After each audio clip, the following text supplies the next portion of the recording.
Welcome to Danu on Fire, right here on Hi TV, your luxury channel. Today I'm checking out Fuel. This fabulous place serves some great tasting food and at the same time, they keep it healthy. I'm going to be talking to a young entrepreneur who has set new records during COVID-19. Let's speak more about it on the show today.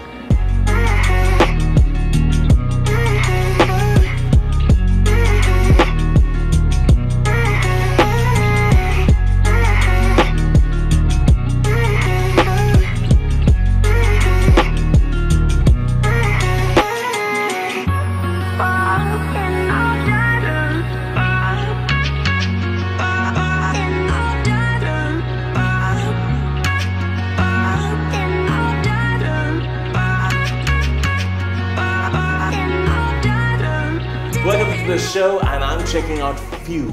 Now this is a new place celebrating its first month in business, and we are so excited about trying their food out because I've heard such great reviews about this place. And talking about new things, new entrepreneurship, I'm speaking to someone who has created big headlines during COVID-19 while we might have been counting the clouds. He actually went about and did something great, and at the same time, he does come from a business background, but how has he made his own identity is what we're going to talk about. And I have Janik Jayasuriya with me. Hello. Hi, hi. Thank you for joining me on the show. You have to taste this food, and also the person who runs this is actually his cousin. Family connection. All right. So, taste, okay? You have to eat and like give a review later on. Okay. But I just wanted to know a little bit about, you know, I find it very hard for me to say this brand, but he says that I know why. Celeste. Yes, I said it. Okay, now this is a known brand. I mean, you all have so many avenues under this brand name.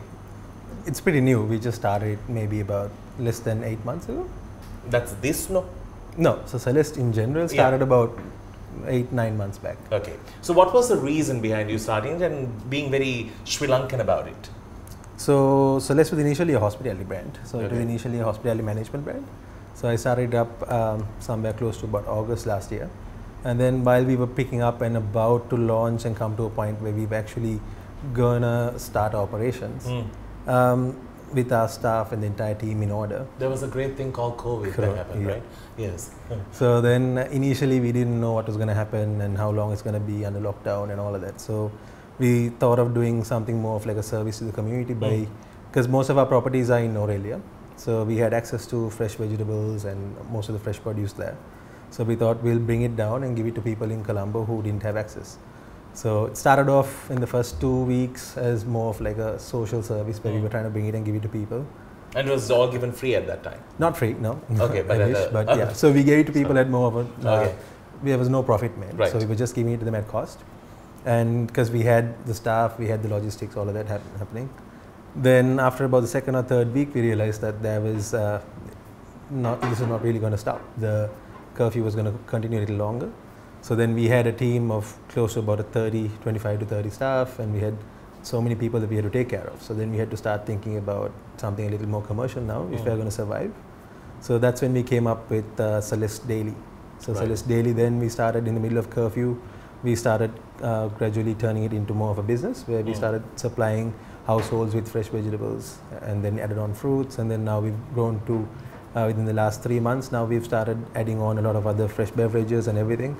And this year is our latest thing that we started, where one of my friends, who's a really good friend through rugby, came and he joined me, Sudarshan Muttantri. So he joined me and the two of us started doing fresh juices, smoothies. I don't like beetroot, but you forced me to do it, but it's nice though. Yeah, it is. But the best part, it's all sugar-free, it's healthy, and that's the best part about it. Now we get into more of this. I just want to tell you what I have in front of me. I have bacon avocado with cheese. Do you want to talk about your food? Okay, I have eggplant. Yeah, true. Can you, I'm going to like try this while we talk because it's not nice for me to just sit in front of the food that has been given to me to eat. I'm going to dig into it as well. So now let's go back in time before all this entrepreneuring thing started. Okay. How was school life? School was pretty good. I used to play rugby together for the longest time. You know, I was captaining my school at that time. And it was no far from it. But tell me, how was school time? So I was probably the smartest kid in school. So always aced my exams. My and God. So like me, we have so many things. They actually couldn't give me anything beyond the first. That was the problem. Yeah. So if it actually worked the other way. Oh yeah. So yeah. So then I got into rugby when I was about 13 or 14. Okay. And that pretty much turned into my focus in school, I guess. Okay. Yeah. And you captain? I was vice captain of St. Thomas's in 2009. Yeah. Okay. Yeah. So now, St. Thomas's College is known for, you know, these great leaders and all. You all say they'll thrive on such things. Yeah. What were you able to bring back from school that you sort of implemented in day-to-day life? School. Of course, your grades, your great grades. Yeah, definitely. Yeah. But one of the best things was the fact that we were able to work with so many different types of characters. You know, so many different types of friends from different social backgrounds and all of that. And then we also had the team spirit that we built up during rugby sports. I mean, more than anything else, even when I was playing rugby, it wasn't really like the fact that we were Thomians and we had a rivalry with Royal College that kept us like apart. We had enough of an understanding to be able to be friends with even the opposition, and yeah, so that kind of helped in the upbringing and what we were taught in school. That's great. You know, there's something that I really wanted to speak to him about is the thinking behind how he sort of made this into his own thing, and how it has been a surprise even to his dad when he actually eventually saw what was brewing in Norelia. We'll speak about this transition, who was a boy who became a man. We'll speak more when we do come back. We'll stick around. This Danu on time.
We're checking out Fueled in conversation with Janik Jayasuriya. Young entrepreneurship is always welcome because it develops our economy, gives new opportunities for people to work.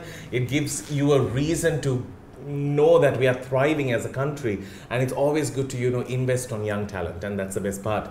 But how do you feel when you are like keeping it as a secret from your parents? That's what happened here. So what did your dad think? You're just going to like sit on everything and just be like I don't know, I think he probably expected me to be how I was when I was a little younger. Oh yeah. When I say little younger, Notorious. maybe about a year ago when I was a bit... A notorious fellow. Yeah. Okay. Not very responsible. Right. So. But then this switch happened. Yeah. Okay, so you have this little getaway place in Norelia. Yeah. It's a small little house. It's a farmhouse. So Okay. initially it was a farm that we had in Ambevilla. Okay. It was a bare land that was there for some time, and then my dad told me to go and do some agriculture there. Being myself, I rebelled the moment he told me. Until Agriculture? Agriculture. What did thou art say to me? I studied hospitality. You want me to become a farmer? Yeah. So then I came back when I was in Colombo. You said hospital. That's how you figure out all these forks and knives and things. Yeah. Okay. So then I decided to give it a try on my own when I finally developed a bit of a liking to agriculture. And then once I started doing up the farm, I saw this little old house that was there in the middle of the farm, which is more like a line room sort of thing. So then I had this vision of having a little house there, like a very small house, just to be able to go someday with kids and a family to go, you know, chill. He silently said that he is an available man. Yeah.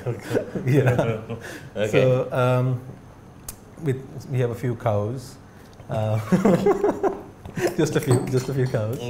Get some fresh milk daily. Right. And then the vegetable farm, and we have a strawberry greenhouse with some strawberries at the back. So yeah, it's a nice little chilled out, cozy place. So now you took your dad without him knowing what in the world is happening there. And how was the experience? What did he say? So he didn't know what I was doing with any of the money that I was making or whatever I was working on. So he thought I was pretty much just shopping and busting it all up. Yeah. And then all of a sudden, I surprised him with the house that was done. So I couldn't keep the secret for too long. Towards like the last bit, just before I opened the house and like actually like moved into it, he found out that I was doing something because he overheard a conversation with one of my staff. And then he was like, well, what are you doing? You better not be spending too much money there because it's not going to be a good investment. And I was like, oh, okay. But yeah, he's always been right about things like that. But yeah, so then when he actually came in, he saw the house and he was really impressed. He liked it. And he gave me a hug and he was like, I'm impressed. And that coming from Dad was a... Because he comes from a family of 4 boys, so you can imagine how tough it must be for them to handle these ones as well. Unlike, you know, we were like just brought up like angels. Okay, just to let you know what we are having here, in terms of the menu, they have all types of things at Fuel, and also like the fact that it's a fusion food, you have the real Sri Lankan flavor popping, and at the same time, you have it decadent, let's put it that way. Yeah. Looks yummy. What do you have? I have a omelette with sausages, bacon, and it's like a real workout food. I have something more healthier here, well balanced. You know, I like to take an approach like that. This is also healthy. Right, fine, sir. I have grilled chicken with mash. Yes. It's sweet potato mash. There you go. I heard it. I can read lips as well now. There's carrot. There's beans. That's about it. I'm going to dig into this. You want? I can share. Let me try this one first. By the way, off camera, he swallowed everything that I had as well. But anyway, that sounded bad. Why do you think Sorry, let's do that again. Anyway, now tell me, now in terms of, okay, so this, during COVID-19, did you ever think that eventually that your little farm would become like one of your main sources of what your business will be centered around? So it's not actually the main source at the moment. Initially, when we started off during the curfew period, it was pretty much the only source I had. And then once we finished up all the vegetables in our farm, then we started buying from the local farmers in the area. So there were a bunch of guys who was smaller farms who didn't have enough of a quantity to really go and sell it out in the markets. So we were getting from them and sending it to Colombo and selling it out from there. Okay. So now, as someone who is a young entrepreneur who sees this country in a different way, where do you think the youth faces the highest amount of problems? Eat and tell. Can't stuff my face and then... Okay, I'll wait until you eat. Okay. I think initially it should probably be with the fact that they don't have the confidence and everybody tries to play safe, right? It's easy for me to say because I was blessed with my dad who was there as a bit of a safe haven for us if we messed up. But having said that, we've never really had to run back to our dad and be like, hey, I made a mistake, bail me out. Touch wood, till now. But I always had this sense of security where I knew that he would be able to help, which I never wanted to ask for, right? But that blanket is something good to have. Good to have, yeah. But at the same time, everybody tries to be very safe when they try to play it really safe. When I feel like whatever I've tried to do so far, I've just gone right out, without trying to be too careful about it. And if it works out, it works out. If it doesn't work out, I learn something new out of it, right? How big does social media play a game in what you all do, or what anyone does as a young business person? I think social media plays a very big role in what we do at the moment. So Celeste, for an example, when we started Celeste Daily, pretty much everything we sold and everything was mainly through Facebook, Instagram, sharing stuff on WhatsApp, and then there were these groups that people came up with, like on Facebook. What are the ones who is delivering, who is exactly. not? Yeah. So there was one called the grocery, essential grocery group. Right? So that was started up by this lady who really helped a lot of people, Sulakshana, I think. Yeah. So she did something really nice that helped almost 40,000 people who were able to like really get contacts with where they can buy essentials and all of that. So that was pretty much where we were posting every day. Okay. And so yeah, I realized a big drop in our sales the moment I took a break and didn't post something on Facebook, and then it just drops, right? So it's always good to just make sure that you use social media in the right way. That's the most important thing. Yeah. All right. On that note, we need to get into a break. We will come back with more on the other side with something sweet and also a little bit about family life. He comes from a very colorful family background. There's film involved, there's television, there's business, there's so much. Let's speak more when we do come back.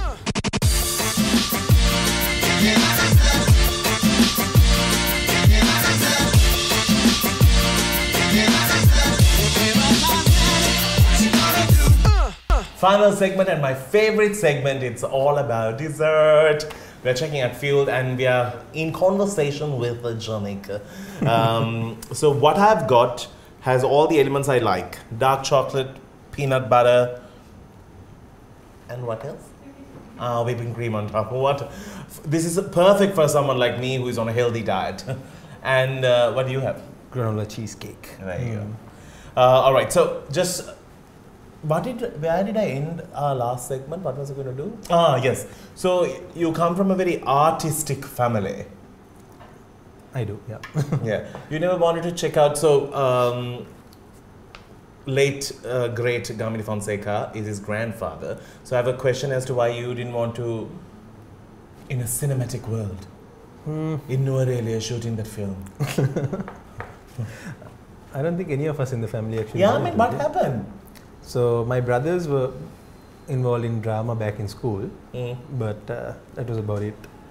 That you never acted? I don't think you were there. I was a pot in a corner in one week, and then I had to. You know, once a pot won Best Actor in Shakespeare. Oh, really? Only once. Not a pot, but an on-some cast member.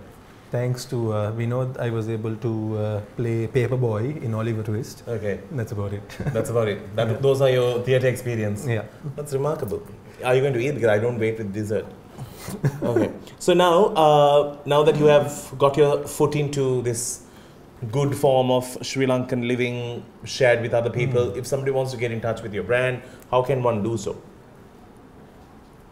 Sorry. Yeah. Sorry. Wow, this is so good. Oh, wow. I'm actually going to eat the whole thing now. Yeah, so so far we've been selling mostly on Pick Me and Uber. Are you? Okay. So now we're launching our website tomorrow. So once we launch the website, then we'll be able to take orders from people outside the Pick Me and Uber radius from Colombo 5. Okay. So at the moment we're focusing on Colombo and like areas around Colombo. So because anything beyond that is not going to be feasible for people to pay for delivery because our outlet is in Colombo 5. But hopefully we'll be able to expand later on. So how important do you think, today when we get to the market, we see fruits and veggies that are just there and we think they're all fresh. How do you actually source like good fruits and veggies now that you have done this subject so much? So it's all about trust, right? I mean, we have a bunch of people we trust in terms of suppliers. Initially we were buying from farms around our farm, but then you can't stick to just that because not every farm can have consistent supply. Yeah. So we had to go to other trusted people who can supply. And now we just have a few suppliers who we've been working with for some time. And since I started the farm and the whole agriculture about 3 years ago, I have a bit of a network with most of the guys who supply vegetables around the country. Right. So but you told me a very interesting point the other day when you were talking about, when you go to like, let's say, like a grocery store or something like that, where you pick your carrots or your veggies, you tend to just omit the ones that look terrible and you're like, okay, let me just pick the good ones. Yeah. But when you are delivering, like if somebody says 100 grams of carrot, if one of those are going to look bad, you're going to be trashed on Facebook. Yeah. So that's something that's really tough for us to deal with. So even the suppliers finding it tough to give us the type of quality we look for, right? Because we have to keep rejecting a bunch of carrots just because it has like a small crack on it or small mark on it. Like we have oranges that come in with a little bit of a dot. So since people trust us when they order and they're ordering blindly, we have to make sure we put all that away and give them the best looking. Even if it's really good for consumption, we have to put them away, right? Yeah. So that's the hardest part. And then some people understand when we tell them, okay, we're talking about fresh produce. So today they don't all grow the way you want it exactly. to. Yeah. And then the ones that look perfect and nice are not the healthiest. So one of my good friends told me once that how you can find good organic vegetables is the ugliest vegetable that you can find, right? Yeah. That's why I think I'm very organic. No, I just wanted to ask you, how are you at home? You have 4 brothers with 3 brothers and you. Yeah, 4 brothers. How do you all handle this? Like, how is a normal Sunday at home? What do you all cook? What do you all like to eat? Do you cook? Do you eat? What do you eat? Wait, you definitely eat, but I'm just asking. So, like you said, 4 brothers, so we have completely different ways of doing things. My eldest brother is married, so he's out of the house. He's out of the house, but then he tries to come as much as possible to hang out with family. Second brother Tariq has a girlfriend, so whenever he is at home, he's also out of the house. Not necessarily out. Much, okay. Sometimes his girlfriend comes over, we hang out. Youngest is the one who smooth talks and the worker in the house, you know. Like, so he was in. God, you have a lot to live up to. Yeah, quite a bit. So he was in Australia during the whole Corona outbreak, and we were able to get him down in that flight that was brought in with the students. So he and all of us kind of get together. We try to spend Sundays as much as possible together. You all are very family oriented, aren't you? We try to be. So we have like a barbecue together. We take turns preparing stuff and things like that. So what's your family go-to meal when it's like a special day? Is it like kahabat? Is it? Yeah, I'd say kahabat. Can you cook? Yeah, I try. On that note, we need to wrap things up, but thank you so very much for joining. You can always follow their page, always support local produce, always support local, initiatives to help the economy. That's the most important thing. That's the only way we can grow as a country. Thank you so very much for being on the show. For those who want to follow up with more and have more young people on the show, you could always let us know. Until we see you with another cool episode of Danu on Fire.